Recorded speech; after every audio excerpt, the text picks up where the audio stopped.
Hi, this is Shaman Weaver Sheila Baker, and I want to speak about the art of gratitude.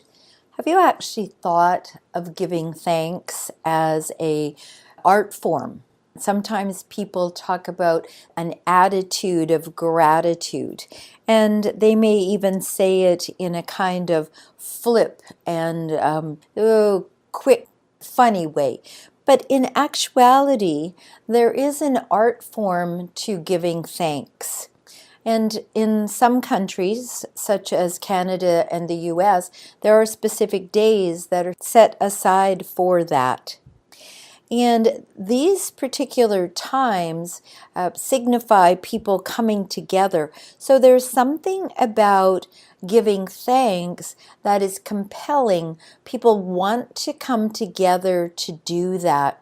When you raise a phrase, a gesture, to an art form, it becomes something completely different.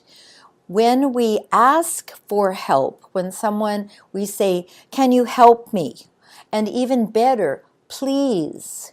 That word itself is one of asking for assistance. It goes out and it draws people toward you.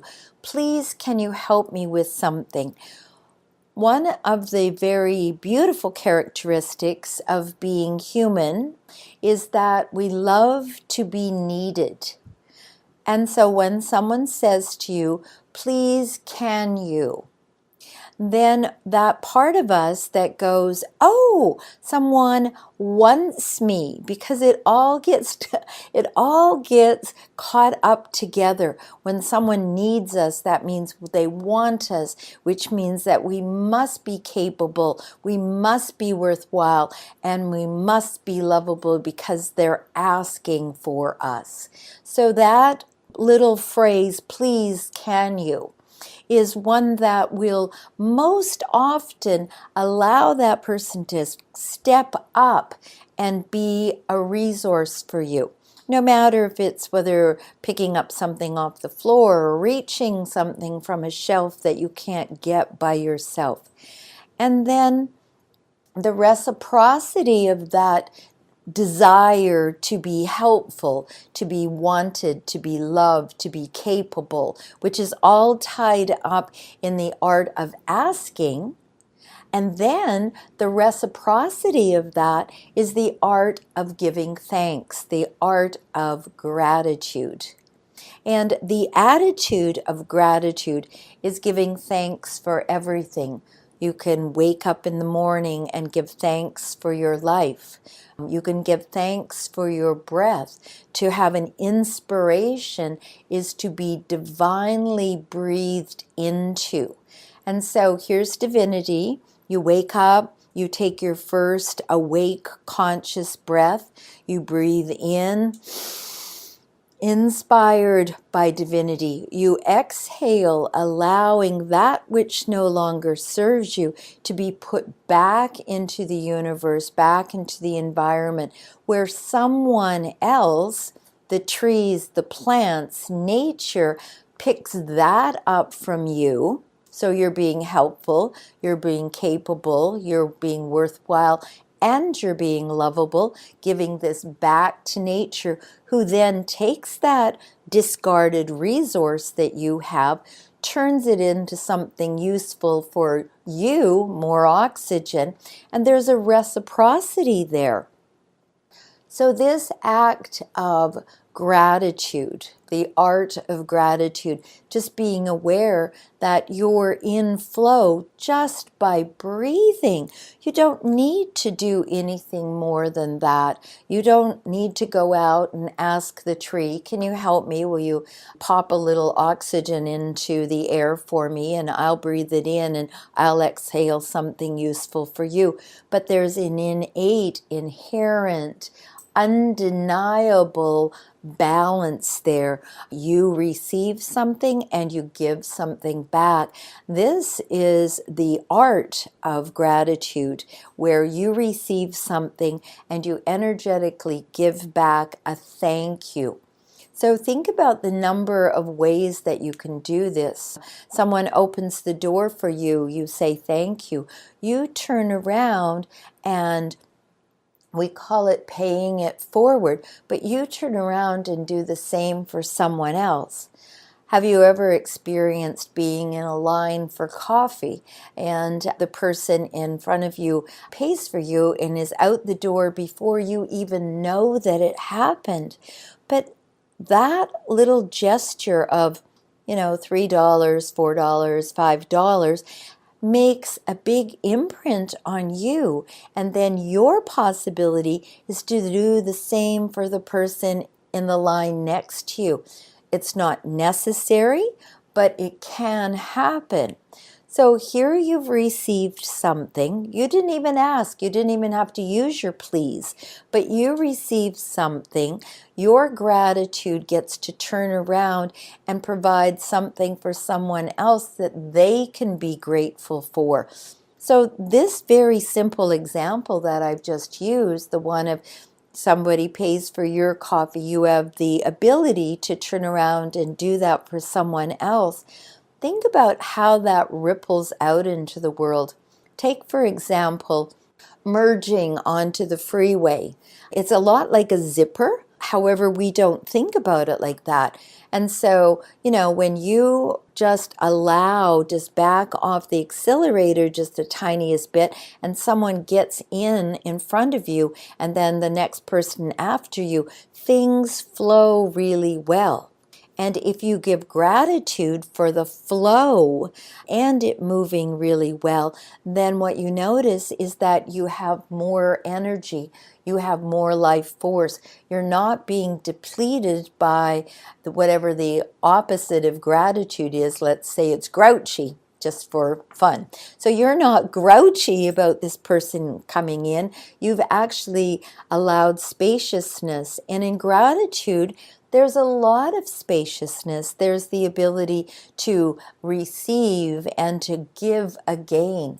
And even sometimes when we're feeling a little less than energetic and we see someone smile at us and we nod, there's a little bit of upliftment in that. That nod is an acknowledgement. It's a gratitude for the beautiful smile that you got. You were caught up in your thoughts and maybe not noticing your face. One of the things that makes me giggle and laugh is when I'm with somebody and I look at them and I say, are you having a good time? And they say yes. And I'm like, well, tell your face. The same thing is true about gratitude. There's no need to wait for any specific thing to happen, any day to happen for us to be grateful. I'm Canadian, and so we have a habit of bumping into innate objects and then saying sorry to them. So, sometimes I open up my fridge and I look in there and I go, oh, thank you for all of this. Now, I don't know that my fridge works any better than it did before, but it certainly makes me feel better. I have gratitude for my washing machine, my dishwasher, the fact that I have running water and that most of the time it can be hot, or that I flip a switch and I'm in light. Think about the number of people, the percentage of people on the planet that actually have that ability. You might actually be really surprised at how few of us have that. And yet, we get grumpy. So what if we turn grumpy into grateful, and we're grateful for having a chair to sit on? We're grateful for being able to have glasses to see. We're grateful for glasses that we can drink out of. We're grateful for what life has brought us, the lessons that we've learned, the growth that there is in just standing and breathing and being able to have a door to open and walk out. If you are living somewhere where there's trees and there's flowers and there's plants, you can be grateful for that. You might not be happy about mowing your grass, but you can be grateful for it to be there, for that cushion underneath your feet. So, as part of your daily routine, one of my mentors suggested beginning the day with 3 things that you're grateful for about your body. It might be that your lungs are working, that your heart is pumping, and that your fingers can grasp the coffee you're going to have or the tea that you're going to have. And then 3 things that you're grateful for about your work, even if you're not, quote, working a 9 to 5 kind of thing. Let's say that you do freelance, you're grateful for that. Let's say that you're a mom or a dad, you're grateful for that. So find 3 things there. So that's 3 things you're grateful for about your body, 3 things you're grateful for about your work, and then 3 things that you're grateful for about your future. This little tip will change your life when you begin your day with gratitude.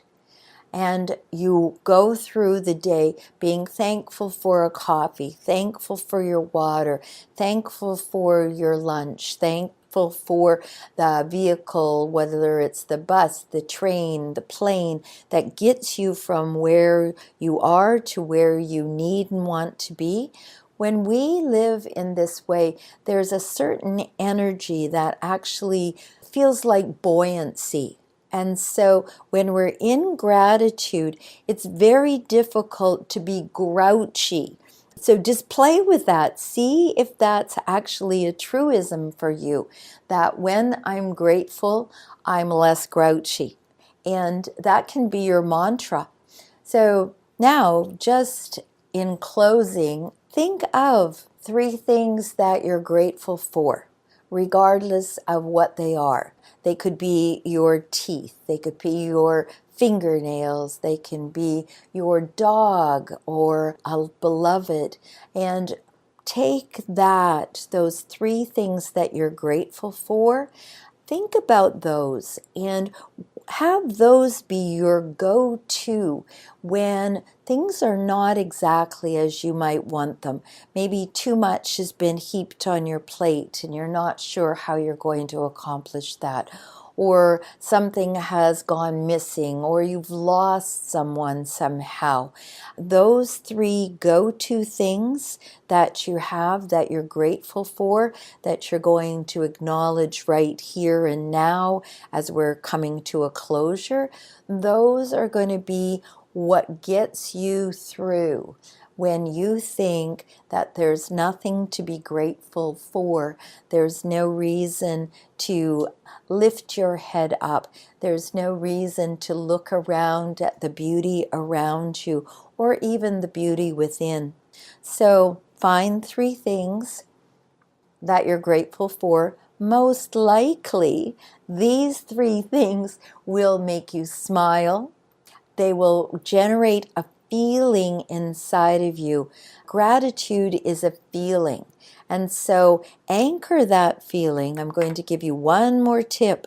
Anchor that feeling of gratitude by rubbing your thumb and your middle finger together, just in a little circular motion.